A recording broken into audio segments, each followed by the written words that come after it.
Esse está aqui na altura boa. Tá ótimo. Tá, assim tá bom. Assim tá bom. Não, bem, não é tão baixinho, não. Senão vai lá no meu umbigo. Não, tá bom.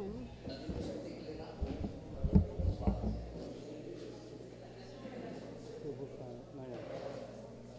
é Deus, Espírito, uma coisa. O que eu vou falar é Deus. Que horas são, Silvia? Porque agora eu não vou estar... já vou começar, então vamos. Tá, agora tá dando reflexo ali. Boa noite a todos. Com muita alegria, vamos dar início a mais um estudo do Cohen, né?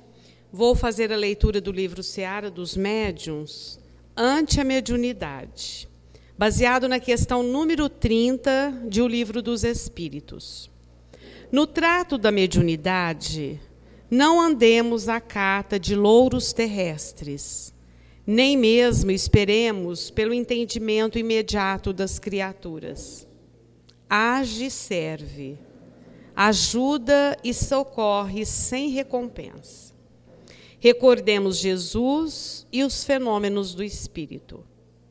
Ainda criança, ele se submete no templo ao exame de homens doutos que lhe ouvem o verbo com imensa admiração. Mas a atitude dos sábios não passa de êxtase improdutivo. João Batista, o amigo eleito para organizar-lhe os caminhos, depois de vê-lo nimbado de luz em plena consagração messiânica, ante as vozes diretas do plano superior, envia mensageiros para lhe verificarem a idoneidade. Dos nazarenos que lhes desfrutam a convivência, apenas recebe zombaria e desprezo.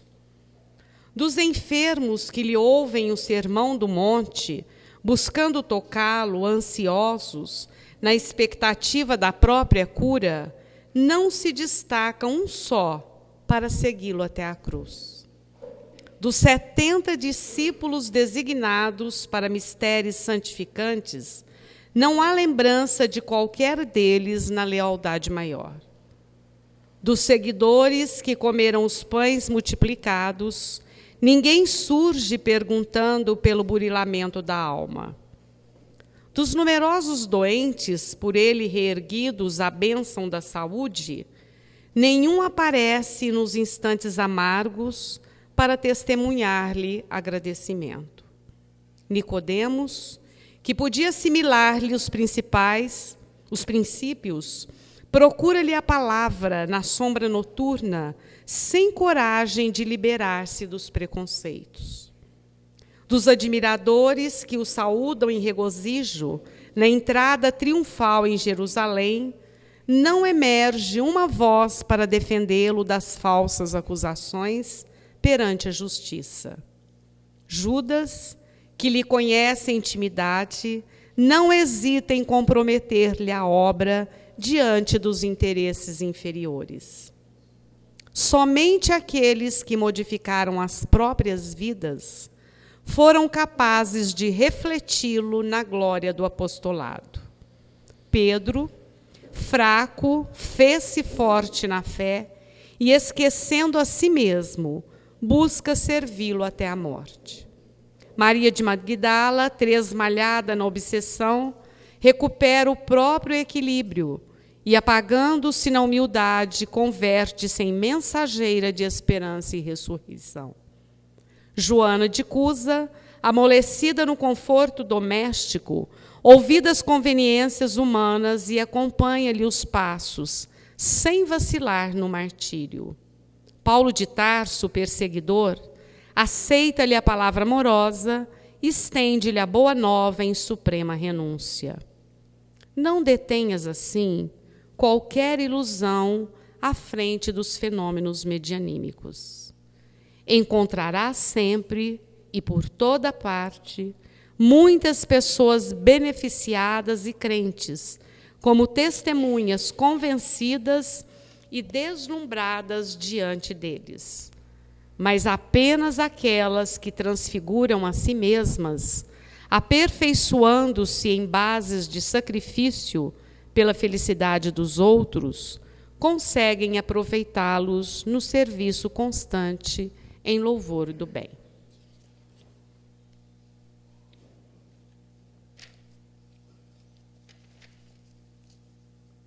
Oremos ao Senhor. Nosso Pai de amor, infinitamente bom, justo, que nos criou, deixando o selo da perfectibilidade em cada um de nós, para que possamos caminhar rumo à evolução. E que para isso nos ofereceu o Mestre Jesus, irmão amado, que deu o seu testemunho, que vivenciou o amor e o perdão. E nem por isso a humanidade se curvou diante do seu reinado messiânico. Querido Mestre Jesus, estamos aprendendo. Sustente-nos nas nossas fragilidades, para que possamos verdadeiramente buscarmos ser irmãos uns dos outros, amarmos, aprendermos a perdoar e, sobretudo, caminharmos buscando desenvolver a intelectualidade e o amor, para que com essas duas asas possamos voar rumo à perfeição. A nossa gratidão de sempre por mais uma vez estarmos juntos, buscando aprender, mas, sobretudo, buscando servir. Abençoe-nos sempre, que assim seja. Na nossa aula de hoje, que será sobre Deus, Espírito e Matéria, o Antônio Carlos está com a palavra.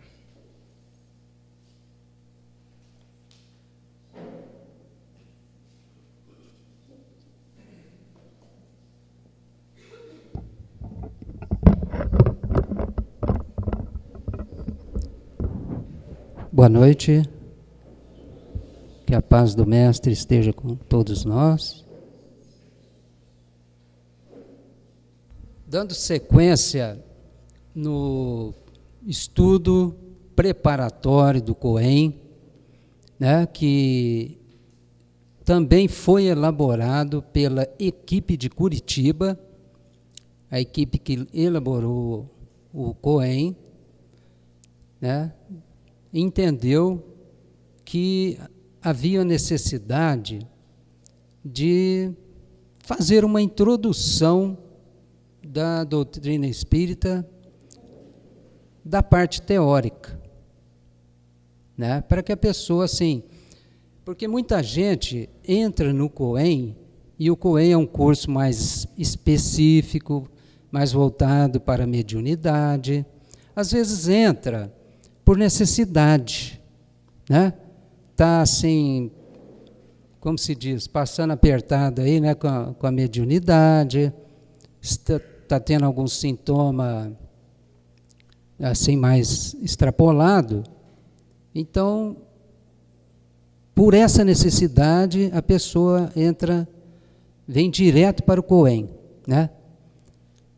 E sem fazer um estudo prévio, um estudo preparatório doutrinário, da parte doutrinária, da parte só teórica da doutrina espírita. Então foi assim que eles elaboraram o Programa Básico de Doutrina Espírita, que nós chamamos pela sigla PBDE. Né?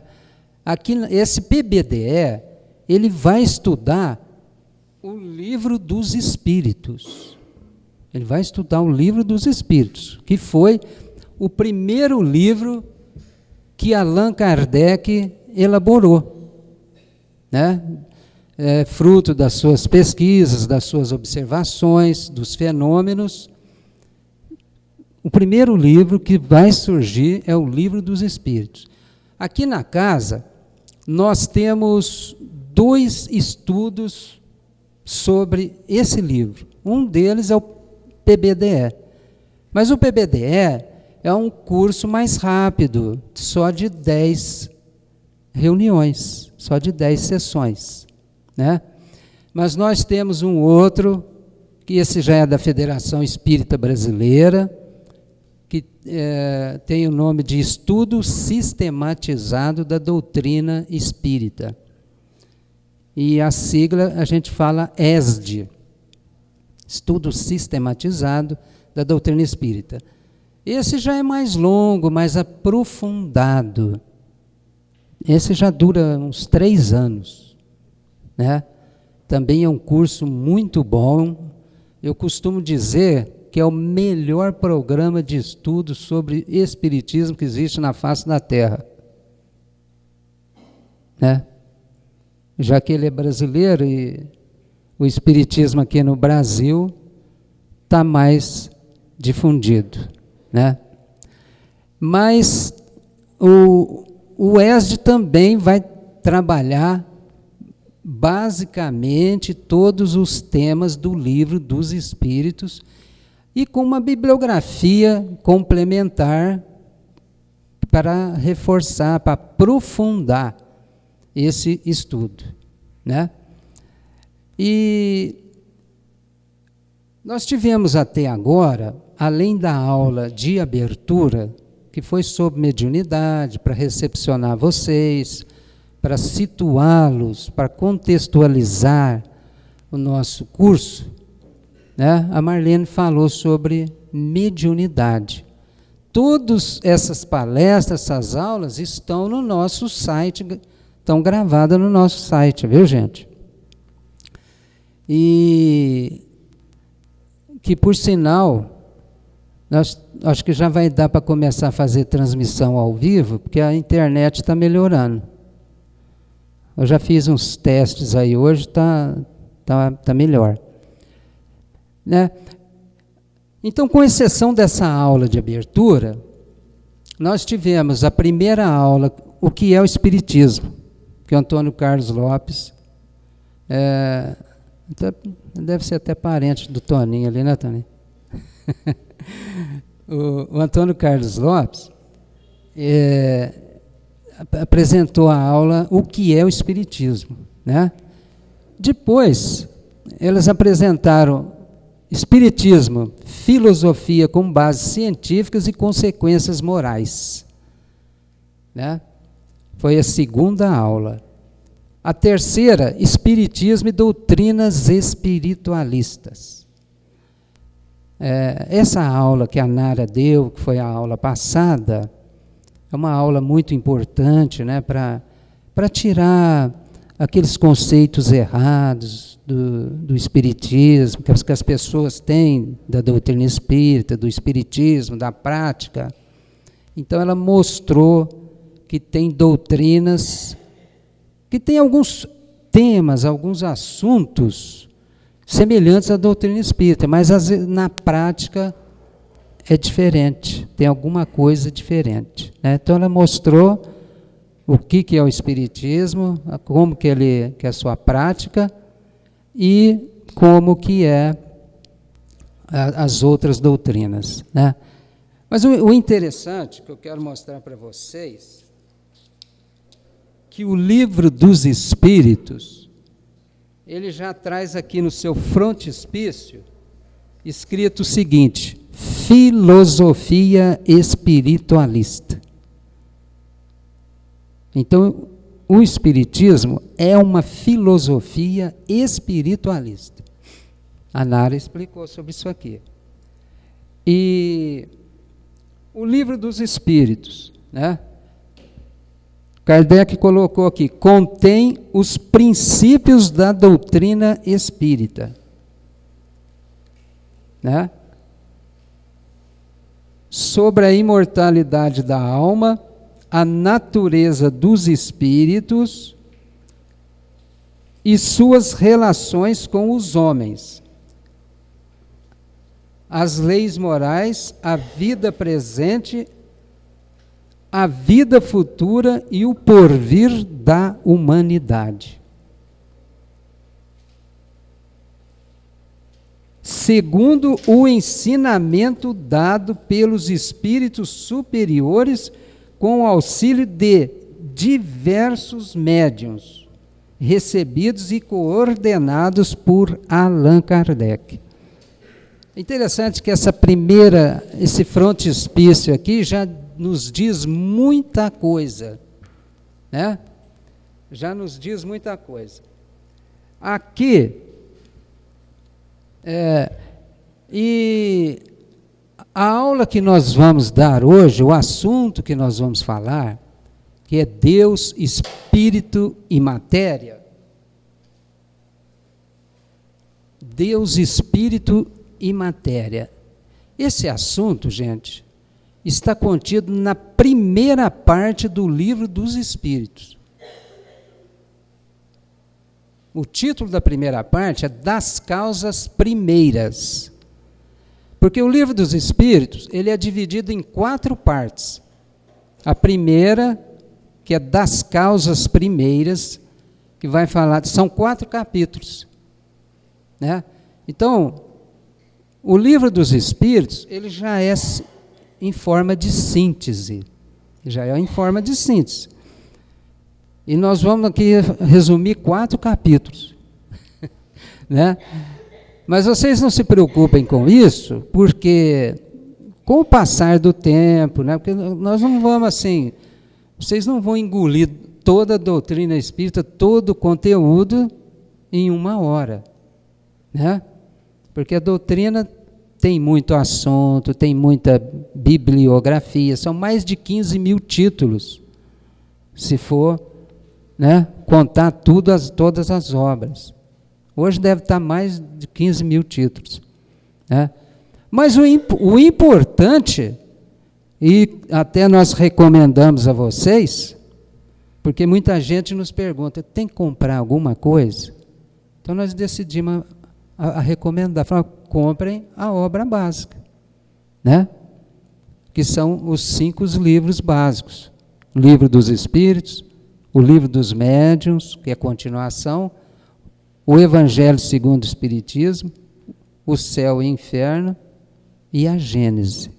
Né? Porque eu disse que o Livro dos Espíritos tem 4 partes, né? De cada parte surgiu um livro,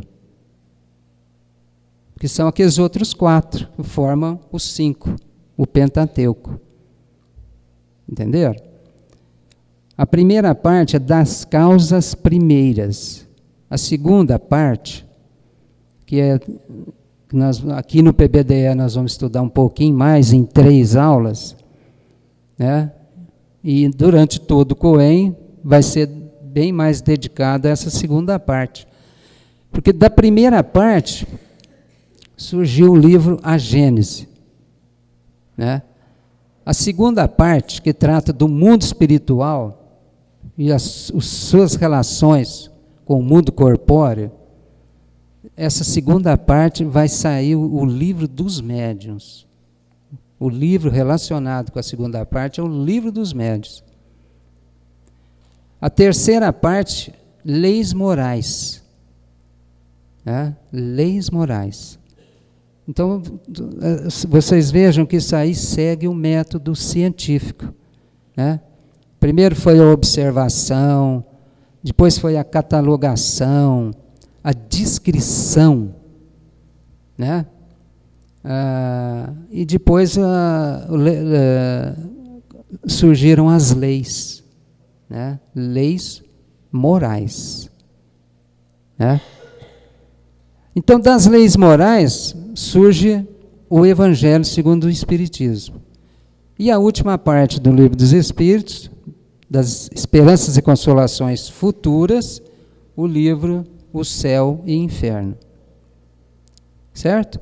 Então, da primeira parte, nós vamos ver sobre Deus, é o primeiro capítulo, os elementos gerais do universo, espírito e matéria. O terceiro capítulo, da criação, vai falar da formação dos mundos, formação dos seres vivos. O 4º capítulo, princípio vital. Aí vai falar da origem da vida e do fenômeno da morte. Certo? Então é interessante, é importante a gente fazer essa abordagem, porque vocês já vão se situando dentro da doutrina e saberão que caminho tomar, né?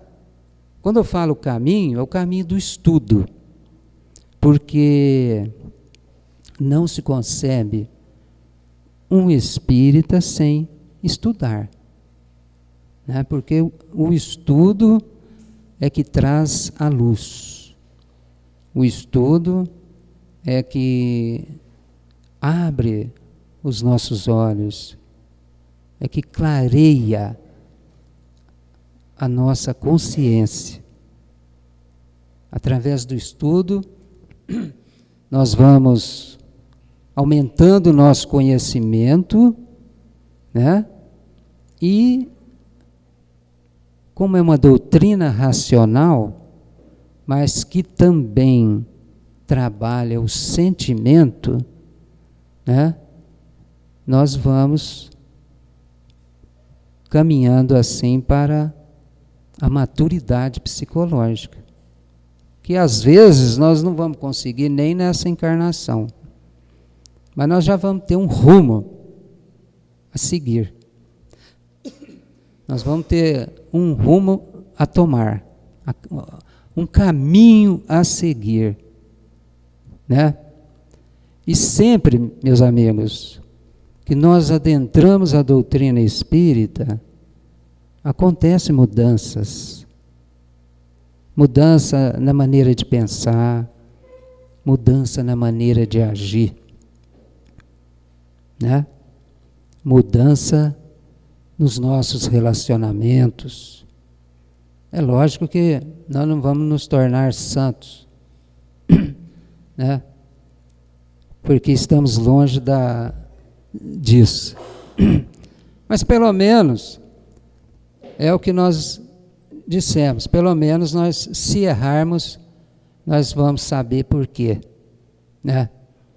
E vamos levantar a cabeça e procurar fazer o certo, sem nunca assumir culpa, martirizar, fazer autoflagelação, né?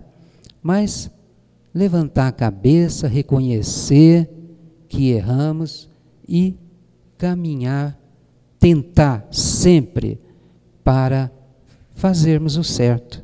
Nós ainda vamos errar muito, né?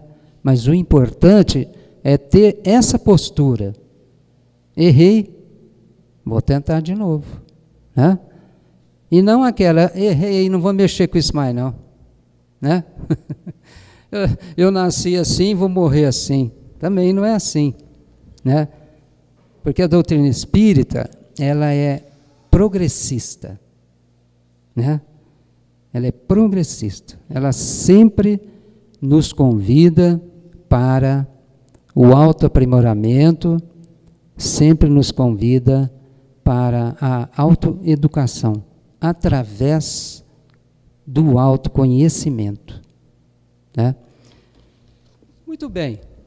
Então, vamos começar aqui pelo 1º capítulo, que é sobre Deus. Então vejam bem, gente, que esse 1º capítulo, ele é um pouco abstrato, né? É filosófico, mas é necessário, Nós temos que entender que nós não estamos órfãos neste mundo, que nós não estamos abandonados, mas que nós temos um Pai. Nós temos um Pai que nos criou, que estabeleceu determinadas leis físicas, né, que envolvem a matéria, e leis morais, como as que eu citei da terceira parte do Livro dos Espíritos. Leis morais. Né? Então Kardec pergunta para os espíritos: que é Deus? Então, logo o jeito dele perguntar que é Deus, e não quem é Deus, né, já pressupõe assim alguma coisa que não seja um Deus antropomorfo. Quem é Deus? É fulano, é ciclano. Então isso aí é muito pequeno para um ser que eles denominaram de a inteligência suprema do universo. Esta foi a resposta quando Kardec perguntou: que é Deus? É a inteligência suprema do universo. Né? E Kardec pergunta também: como que nós podemos provar a existência de Deus? Então, por 3 maneiras, por 3 vertentes. Primeiro, pela intuição que todos os povos, em todas as épocas da humanidade, sempre tiveram da existência de Deus. Sempre tiveram de um ser superior. Né? Sempre os povos mais simples, mais selvagens, sempre cultuaram um ser superior, sempre tiveram esse respeito. Não importa que eles tenham, às vezes, atribuído aos efeitos, né? Aos efeitos, vamos supor aí, ao trovão, né? Ou até, em vez de adotar um único Deus, adotar vários, né? Porque na mitologia eram mais de 20.000 deuses. Mais de 20.000 deuses. É cerca de 30.000 deuses. Emmanuel fala no A Caminho da Luz. Por sinal, a obra A Caminho da Luz, gente, é uma obra muito importante também sobre esses assuntos.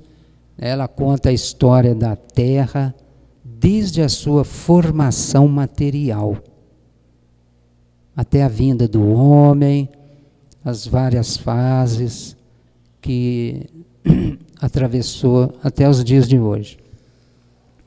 É muito importante. Outra obra também que nós podemos citar é do Dr. Eliseu Florentino da Mota, O que é Deus? O Eliseu fez um trabalho, uma pesquisa muito boa sobre esse assunto. Né? Eliseu é uma pessoa estudiosa, tudo que ele pega para fazer é com profundidade. Né? Então, a intuição que os povos sempre tiveram, isso aí é uma prova da... Ué, gente, mas como? Todo mundo fala nesse ser. Todas as religiões, todos os povos, até os selvagens. Alguma coisa deve ter aí. Né? Alguma coisa deve ter aí de verdade, algum cunho de verdade. Né? Agora, essa verdade, essa percepção de Deus vai variar muito do nível evolutivo, no nível cultural. Né? Nós vamos ver isso mais para frente. Um outro detalhe, até Kardec pergunta, eu achei interessante. Né? Como que nós podemos provar a existência de Deus? Os espíritos respondem: num axioma que aplicais às vossas ciências. Vejam bem, num axioma que aplicais às vossas ciências. Então ele chamou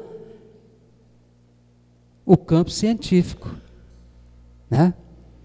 já para tirar aquela a ideia de religião dogmatizada, né? de religião preconceituosa, né? Porque a doutrina espírita não é uma filosofia com bases científicas e consequências morais, né? Porque Kardec trouxe um conceito diferente de religião. Um conceito diferente. Ele quis trazer, ele assessorado pelos espíritos, né? Diferente das religiões que já existiam.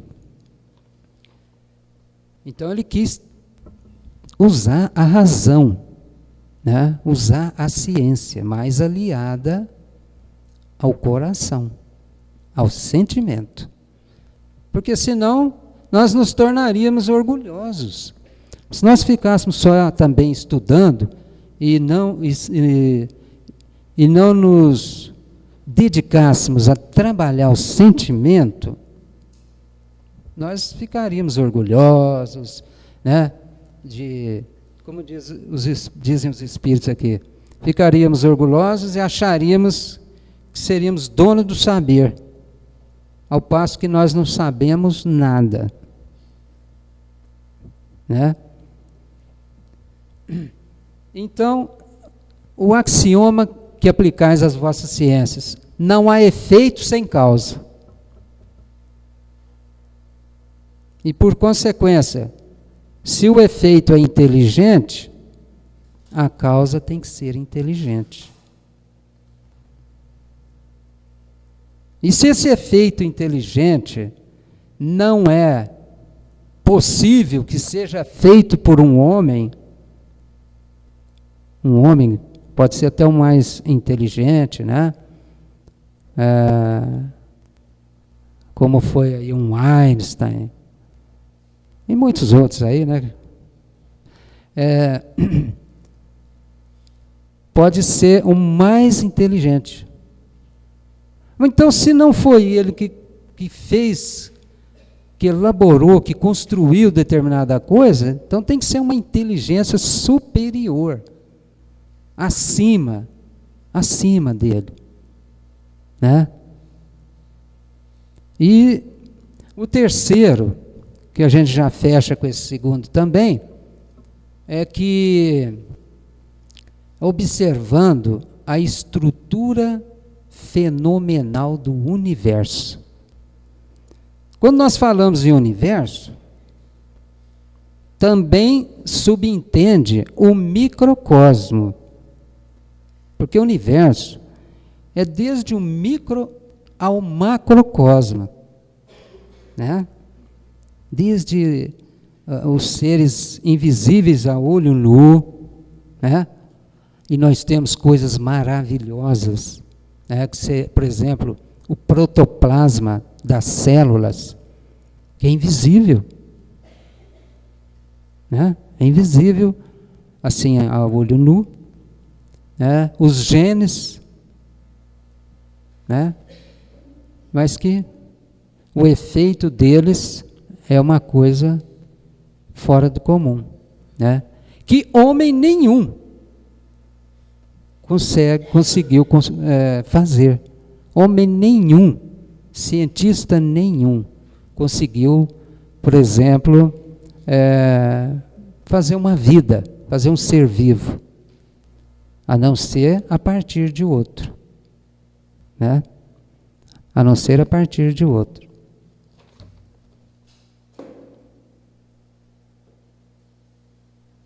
E interessante, a respeito disso,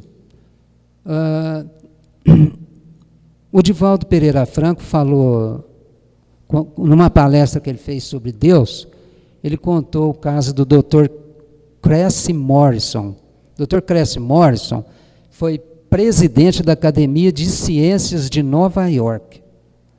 E o Eliseu também pesquisou, foi atrás do livro, né, descobriu um site aí do Dr. Cressy Morrison e estudou também, colocou no seu livro. O Dr. Cress Morrison, ele escreveu um livro que é o seguinte: 7 razões para um cientista crer em Deus. 7 razões. Então, ele começa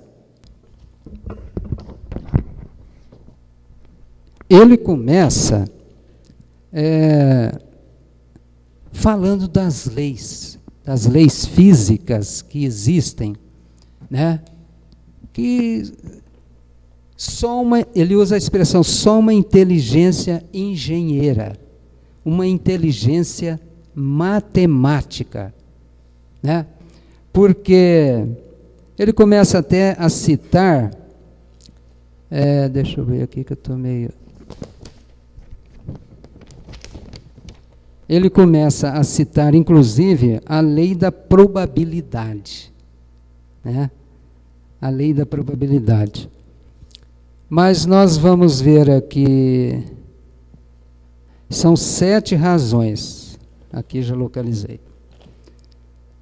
Então, ele fala de determinadas leis, que os cientistas, a ciência, detecta, né? Então, vejam vocês que através da ciência nós também chegamos a Deus, né? E há casos também de muitos cientistas famosos que eram crentes em Deus. É o caso de Einstein, é o caso de Newton, né? Conta-se até que o Newton pediu para um de seus auxiliares construir uma réplica do sistema solar. E ele construiu. Pô, é meio doido, né? Construiu uma réplica do sistema solar e tocava uma manivela aqui e o trem funcionava ali bonitinho. Cada um na sua órbita, cada um, né, no seu movimento de rotação e translação em torno do Sol, porque era do sistema solar. Um belo dia, um colega dele, cientista, que não acreditava em Deus, ele chegou, isso ficava numa mesa, né, no escritório lá do Newton.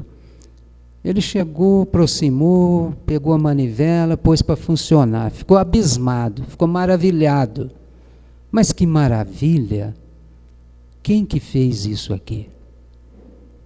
Aí o Newton falou, ninguém. Conhece essa, né, Tanei? Ninguém. Eu falei, mas como ninguém? Você não entendeu o que eu falei? Isso aqui, alguém deve ter feito isso aqui, eu quero conhecer essa pessoa. Não foi ninguém, não, isso aí é. Então vejam bem, né? Para provar que essa mecânica celeste que funciona no universo, né? Bilhões de galáxias e sistemas, galáxias e mais galáxias, né? Existente e tudo girando, né? Com equilíbrio. Quem que fez isso? Não pode ter sido o homem, né?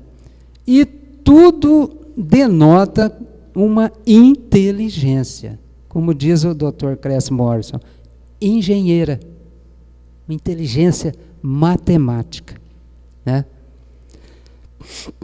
E ele cita também outros detalhes. Por exemplo, a velocidade de rotação e translação da Terra, de 1.600 km por hora. Se essa velocidade fosse menor, não haveria possibilidade de ter vida na Terra. Então, essa velocidade foi calculada de tal modo que houvesse vida na Terra, para proporcionar, para dar condições de ter vida na Terra, né? E a atmosfera, a camada atmosférica, se ela fosse menor 1 quilômetro, Ela tem uma determinada largura em torno da Terra. Se ela fosse menor 1 quilômetro, também não haveria possibilidade de vida na Terra. Pelo seguinte, essa camada atmosférica, ela protege da queda de 50 milhões de aerólitos e meteoritos que caem sobre a Terra. Então, quando eles atingem a atmosfera, eles são diluídos. Eles são diluídos. Né? Então, eles vão cair, mas de uma forma mais branda. Então, se fosse 1 quilômetro menor, já ia dar problema. Olha só para vocês verem. Então, ele admira, ele fala, mas quem construiu isso pensou. Né? Outro detalhe, o fundo do mar, se fosse mais profundo, 3 metros, o que acontece? O oxigênio do ar seria absorvido. Então nós teríamos menos oxigênio no ar. Da mesma forma, se a camada da Terra, a superfície da Terra fosse mais alta 2 metros, superfície de toda a Terra, né? Não é levantar 2 metrinhos aqui não, é no geral, dá diferença. Também aí aconteceria o fenômeno inverso, né? A distância que separa a Lua da Terra de 370 mil quilômetros, se também fosse menor, a pressão magnética seria maior e levantaria ondas enormes, de tsunamis estrondosos, né? Mas, no entanto, essa distância calculadinha, as coisas vão bem, graças a Deus. Não mexe, não. Não é verdade? O eixo da Terra, se ele não fosse de 18 por 24 graus, o gelo derreteria todo. Né? A distância do Sol e da Terra, de 150 milhões de quilômetros. O Sol está à distância da Terra de 150 milhões de quilômetros. Né? Se fosse menor, o que ia acontecer? As noites iriam ser maiores, os dias também maiores. E isso ia dar problema para a vegetação, né? E para a flora e para a fauna.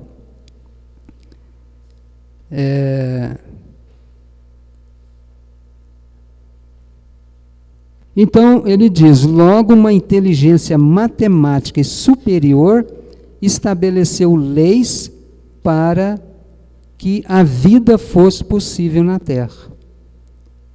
Certo? Um outro detalhe que ele fala é o fenômeno da vida, o talento da vida. A vida em si, né? Já é um fenômeno também que o homem não faz, né?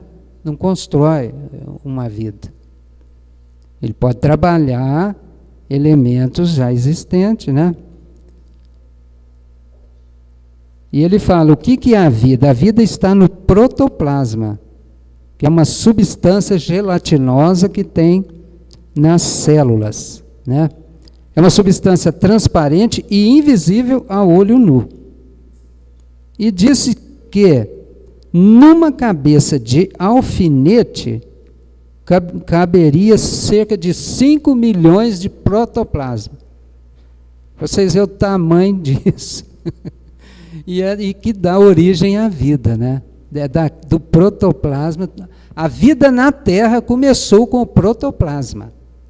Quando lá no André Luiz, no Evolução em Dois Mundos, ele fala que quando a Terra ficou pronta, né, quando porque começou uma bola incandescente, que veio do sol, né?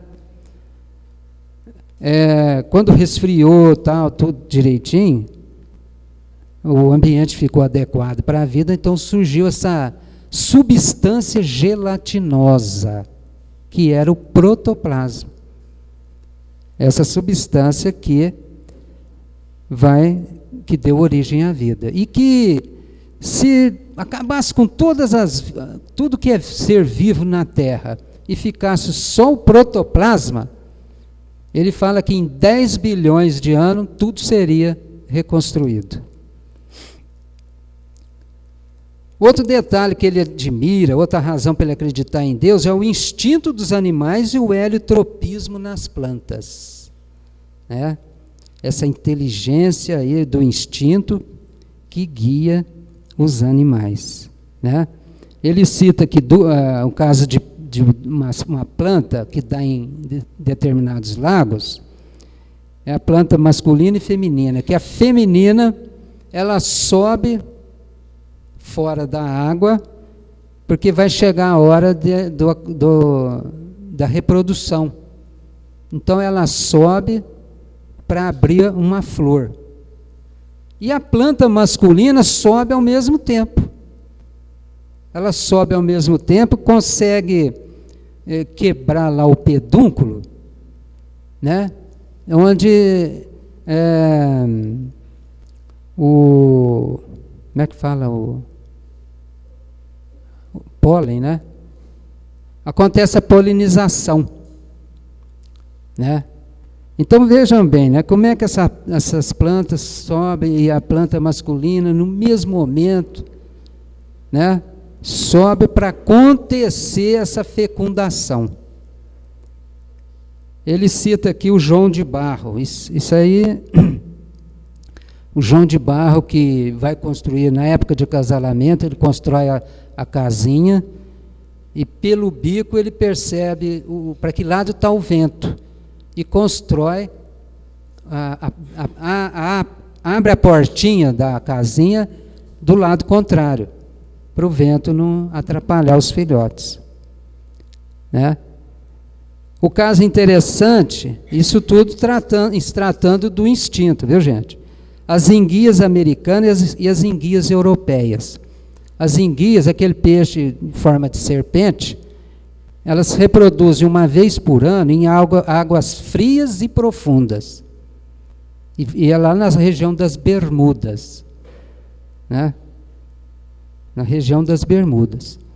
Então, as enguias, elas se dirigem para lá, elas vão, não sei se bota a uva aqui, não sei como é que acontece a procriação, mas elas morrem.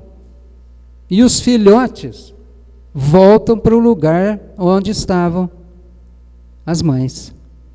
Né? E um outro detalhe interessante é que as enguias americanas estão mais próximas das Bermudas, as europeias estão mais longe.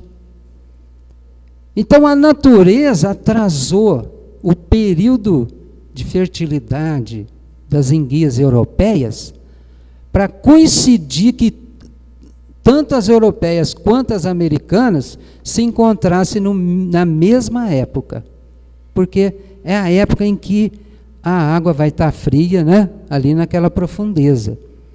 Então vejam bem, olha as coincidências, né? Os planejamentos que existem. Essas enguias europeias atrasam o período lá de fertilidade e para coincidir com as enguias americanas. E o caso mais interessante de instinto é o da vespa. A vespa, né, aquele inseto, ela vai botar o ovo, ela sabe que vai morrer. Ela vai botar o ovo e vai morrer. Mas aí o que ela faz? Ela procura um gafanhoto. Ela procura um gafanhoto, bica ele e ele fica paralisado. Aí ela leva lá para o lugar lá onde vai ter a desova, né? E ele está lá paralisadinho. Porque os insetos, quando nascem, eles já nascem adultos. E eles têm que comer alguma coisa. Eles têm que comer. Então eles começam a comer o gafanhoto. E quando eles começam a comer o gafanhoto sobrevive, sai daquele estado. Mas já deu para os bichinhos tirar um naquinho ali dele, né? Só que eles não morrem. Olha que maravilha, gente. Né? E o Dr. Cressy Morrison fica maravilhado com isso tudo. Né? E o poder da razão também, né? O poder da razão, do raciocínio, de usar, de conceber, de arquitetar, de elaborar, de construir, né? Ele acha isso maravilhoso. Outra razão são a existência dos genes, são responsáveis pelos caracteres, né? Dos animais, homens, plantas, e responsável pela hereditariedade. Isso aí também é uma razão para um cientista acreditar em Deus. O equilíbrio das coisas, né? O equilíbrio das coisas, nós não vamos aprofundar aqui, mas seria assim um equilíbrio ecológico que existe, equilíbrio na natureza, né? Esse equilíbrio que existe assim entre os animais, né? Que dá o equilíbrio das coisas. E o poder do homem de conceber a ideia de Deus. Aí fecha. Né? E, então, essas são as 7 razões. Então, essa, gente, foi a maneira pela qual o Dr. Cressy Morrison conseguiu entender Deus. Porque isso aí é subjetivo. Isso aí depende, como eu disse a vocês, depende do grau de cultura, depende da sensibilidade. Porque para entender Deus, nós não vamos entender Deus assim estudando, quebrando a cabeça, né? Isso aí até os espíritos aconselham aqui, falam, gente, não aprofunda nisso não, né? Procurem se preocupar mais no conhecimento de vocês. Procurem se conhecer para vocês se melhorarem. Né? Mas não queiram adentrar muito nesse assunto de querer saber a origem de Deus, como é que é Deus, porque isso daí é aos poucos. Nós vamos, com o tempo, conforme a nossa depuração, quanto mais puro a gente ficar, mais nós vamos nos aproximar de Deus e vamos entendê-lo, vamos enxergá-lo melhor. Né? Enquanto nós estivermos num nível mais primário, mais grosseiro, a nossa percepção de Deus vai ser menor. Vai ser menor. Né? Mas o Dr. Cressy Morrison, olha aqui, olha que maravilha. Pelos conhecimentos dele, de ciência, ele teve essa percepção de Deus. Né? Agora, por que então nós estamos estudando sobre Deus? Porque nós temos que saber, né, entender, pelo menos assim um mínimo, nós temos que entender o mecanismo da vida, nós temos que entender o mecanismo do universo, entender as leis de Deus. Né? Entender que nós temos determinadas responsabilidades, que nós temos um caminho a seguir. E que as leis de Deus também não são só leis físicas, porque o Dr. Cressy Morrison aqui, ele observou mais a parte física, né? Mas veio Jesus, e olha como Jesus se referiu a Deus, meu Pai. Olha que intimidade, né? A gente observando as expressões de Jesus em relação a Deus, nós vemos que ele, a percepção dele sobre Deus é diferente, é mais profunda, né? E mais sensível, mais concreta, né? A ponto dele falar, meu Pai, a minha comida é cumprir a vontade do meu Pai, né? Meu Pai me enviou, meu Pai, né? E vai por aí afora. Então, isso vai depender, né? Outra maneira da gente entender Deus, porque aqui é como a gente costuma dizer, nós vamos pelas bordas, né? Outra maneira é através dos atributos, né? Se nós não podemos assim definir exatamente o que é Deus, mas nós podemos entender o que ele não pode deixar de ser, né? Por exemplo, falando dos atributos, que ele é eterno. Se nós admitirmos que Deus teve um começo, que ele veio do nada, o nada cientificamente não existe. Nada é nada, né?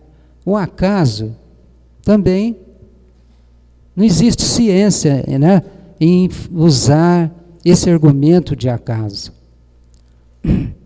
E se ele fosse criado por um outro Deus, então esse aí que seria o Deus, né? Então, ele é eterno. Por enquanto, nós não entendemos o começo dele, a origem dele. Mas o que fica mais coerente é entender que ele é eterno, que não teve um começo, que é imutável. É imutável. E ele não tem nada a ver com a matéria, né? Porque a matéria, ela sofre transformações. A essência de Deus não é material. Porque as suas leis são imutáveis. Senão não haveria unidade no universo. Né? Porque tem determinadas leis que funcionam aqui, funciona no microcosmo, funciona no macrocosmo, funciona no planeta Terra, funciona em outros planetas também. Imaterial. Ele não pode ser material, né? Porque, na verdade, ele que vai criar, ele que criou a matéria. Né? Então, não fica bem falar que Deus tem a ver com matéria. Que ele é único. Que ele é único. Tem que ter um só Deus. Se tivesse mais de um Deus, aí não teria unidade no universo, né? Onipotente. Como ele é único, ele é onipotente. Ele é o Todo-Poderoso. E soberanamente bom e justo, né? Ele é justo em todos os níveis. Sua bondade, a sua misericórdia se manifesta para todo mundo, né? Aqui na Terra, em outros planetas, para os animais.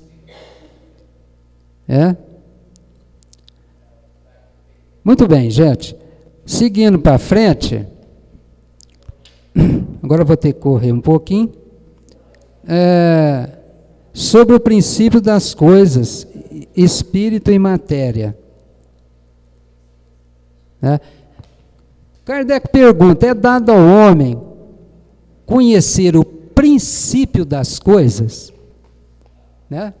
é dado ao homem conhecer o princípio das coisas, saber a origem de Deus, saber a origem do Espírito, como que nasceu o Espírito, a origem da matéria, né?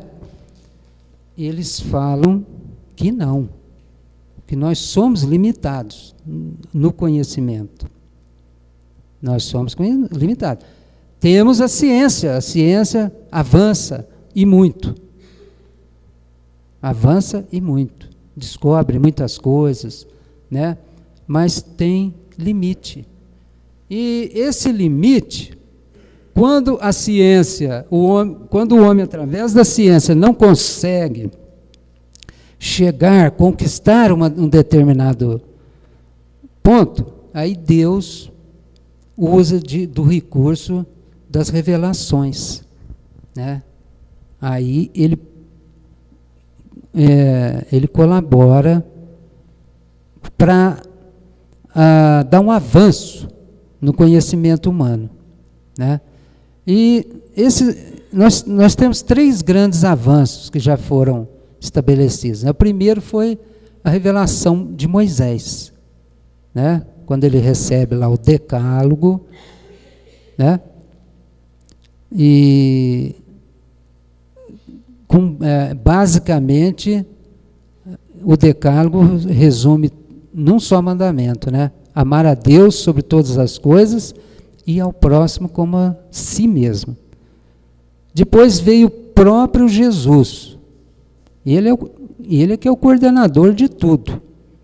Ele que coordenou, programou a vinda de Moisés, programou a sua vinda, programou o advento do Espiritismo, né? Que é considerada a terceira revelação, né?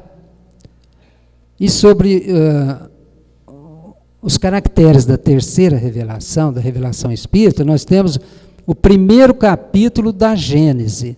É um capítulo muito interessante. A gente lê para entender esse detalhe da revelação espírita. Mas outras revelações também sempre foram menores, sempre foram realizadas em todos os pontos da Terra, né? Não foi só lá no Oriente, depois na França, mas em todos os lugares. Sempre Jesus enviou missionários, enviou mensageiros para ajudar a humanidade. Filósofos, né, como Sócrates, Platão, lá na China, Confúcio, na Índia, né? E então o princípio das coisas a gente ainda não, nós não podemos penetrar, né? Não podemos penetrar. Aí é melhor seguir lá o conselho do Espírito, que falou que é para a gente se dedicar ao nosso conhecimento, ao conhecimento das nossas imperfeições e trabalhar isso daí, né? É lógico que sempre nós vamos saber alguma coisa, né? Mas que, à medida que formos evoluindo, formos nos tornando mais puros, isso vai várias encarnações, aí essa percepção vai aumentando, como é normal e coerente, né? Então Deus não permite que ao homem tudo seja revelado neste mundo. Assim, não lhe é dado conhecer o princípio das coisas. À medida que se depura, é que o véu das causas primeiras se levanta aos seus olhos, pois para compreendê-las são necessárias faculdades que ainda não possui. Faculdades, né? E uma das faculdades, gente, exatamente o sentimento. Porque se nós ficarmos só no intelectualismo, nós vamos ficar orgulhosos. E nós temos que voar com duas asas, né? A asa da sabedoria e a asa do amor. Nós não vamos voar com uma asa só. É isso mesmo, Marlene? Muito bem. Agora aqui o espírito e matéria. Eles definem matéria como o laço que prende o espírito. É o instrumento de que o espírito se serve, sobre o qual, ao mesmo tempo, exerce sua ação. Né? Então nós vamos ver isso aí, aqui na Terra, é muito fácil de ver isso daí. Né? Nós vemos os arqueólogos descobrirem civilizações, de que maneira?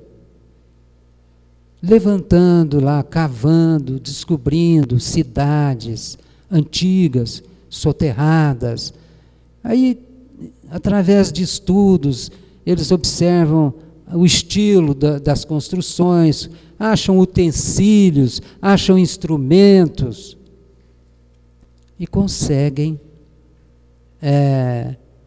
determinar as características, a cultura daquela civilização, que foi expressa pela matéria, pelo lado material.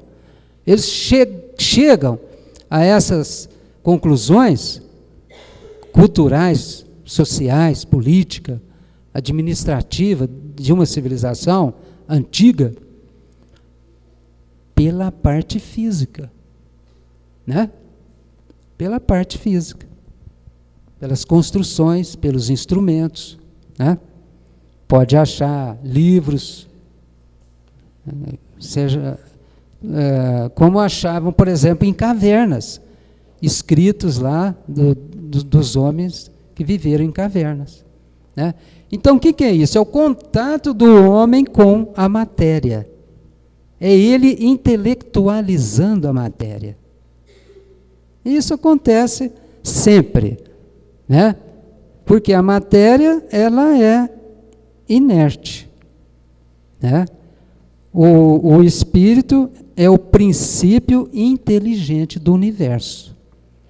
Ele é que vai trabalhar a matéria, né?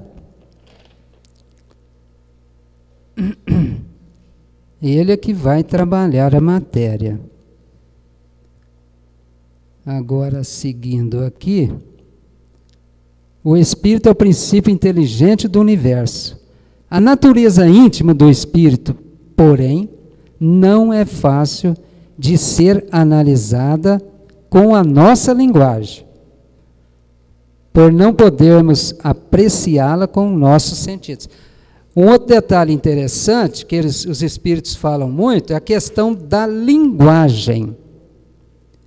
Fica difícil explicar porque não há termos de comparação. A linguagem nossa é pobre. Né? Então tem dificuldade. Isso acontece na mediunidade, gente. Acontece na mediunidade. Por isso que o médium tem que estudar. Quanto mais ele estuda, melhor ele vai ser, melhor instrumento ele vai ser. Ele vai favorecer, ele vai proporcionar, dar condições para que o espírito, né, use dos seus conhecimentos, use da sua cultura. Porque no ato da comunicação, ele vai usar a cultura do médium. Às vezes, como que ele vai passar uma determinada coisa para o médium se o médium não tem aquilo na sua memória? Né? Isso acontece na mediunidade. Então, nós chegamos então assim nos elementos gerais do universo, né, que é o espírito e a matéria. É o segundo capítulo do livro da primeira parte. Elementos gerais do universo. É o espírito e a matéria. E acima de tudo, Deus. Né? E acrescentam à matéria o fluido universal. Porque quando se fala em matéria, é mais a matéria grosseira, a matéria ponderável. Né? E os espíritos falam que o fluido universal é a matéria primitiva, só que ela é etérea. Ela é etérea. Né? Mas dessa matéria, eles constroem mundos, constroem astros, os arquitetos divinos. Né? Trabalhando a mente, eles vão construir, agregando a matéria, dando forma concreta, forma mais palpável. Apesar que há planetas de várias contexturas, vamos dizer assim, né? Eu não sei se vocês já viram aquela série Universo, que são 12 vídeos, que fala do Sol, fala da Terra, Marte, Vênus, Saturno, né? Fala das estrelas, é uma maravilha, é ciência pura, né? E eles falam, por exemplo, que o Júpiter é um planeta gasoso, que um corpo com a nossa densidade não para na superfície de Júpiter, porque é um planeta gasoso. E o Allan Kardec fala que o Júpiter é o planeta mais evoluído aqui do sistema solar. E nós sabemos que quanto mais se evolui, menos denso fica, que o perispírito vai se tornando rarefeito, fica menos denso, né? Então, aí dá para andar lá em Júpiter, né, Silvio? Dá para passear lá. Muito bem. Então, esses são os elementos gerais do universo. E o fluido universal, gente, olha, aqui, nessa primeira parte, está a base do magnetismo, né? Porque o fluido universal é a base do magnetismo, né? Ele é uma matéria etérea, e desse fluido vai sair o fluido vital, o princípio vital, que vai dar origem à vida. A vida, para que haja vida sim aqui na Terra, né? Para que haja vida, é preciso desse agente, que é o princípio vital. Esse princípio vital é uma modificação do fluido universal, assim como o fluido magnético, o fluido elétrico, qualquer outra coisa aí, é tudo derivado do fluido universal. Nós temos aí a tabela dos elementos químicos, né? Começa lá com hidrogênio, oxigênio, nitrogênio, cobre, vai por aí afora. A ciência denomina de corpos simples, né? Mas esses corpos simples, esses elementos simples, são derivados do fluido universal. Entenderam? Então, é aí que se diz que o fluido universal é a matéria-mãe. E nós estamos mergulhados nesse fluido universal. Não há espaço vazio no universo. Não há espaço vazio. Por quê? Porque ele é preenchido por esse fluido universal, que é uma emanação divina. André Luiz fala que é o hálito divino.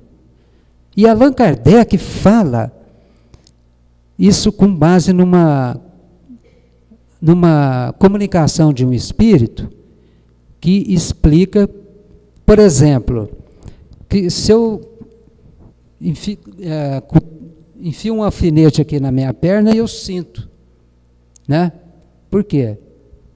Porque tem uma ligação do corpo, perispírito, espírito, a ramificação nervosa, né?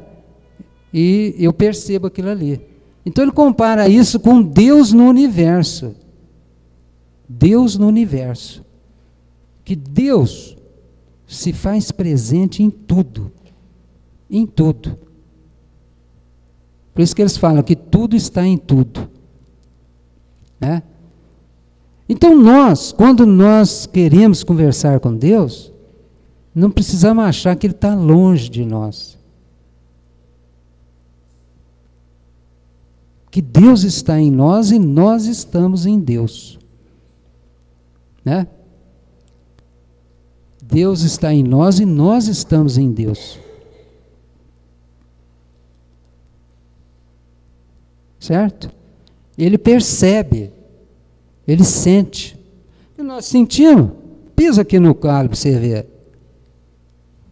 Né, Marlene?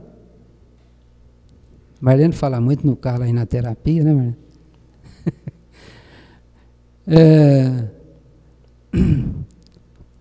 Então, nós estamos mergulhados nesse fluido universal como os peixes estão na água, estão no mar.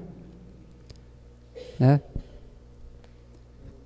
Bom, sobre a formação dos seres vivos.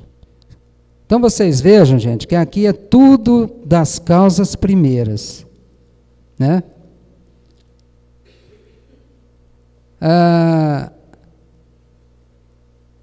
Nós já dissemos aqui um pouco sobre isso. Né? Houve tempo em que não existiam seres vivos na Terra. Logo, eles tiveram começo.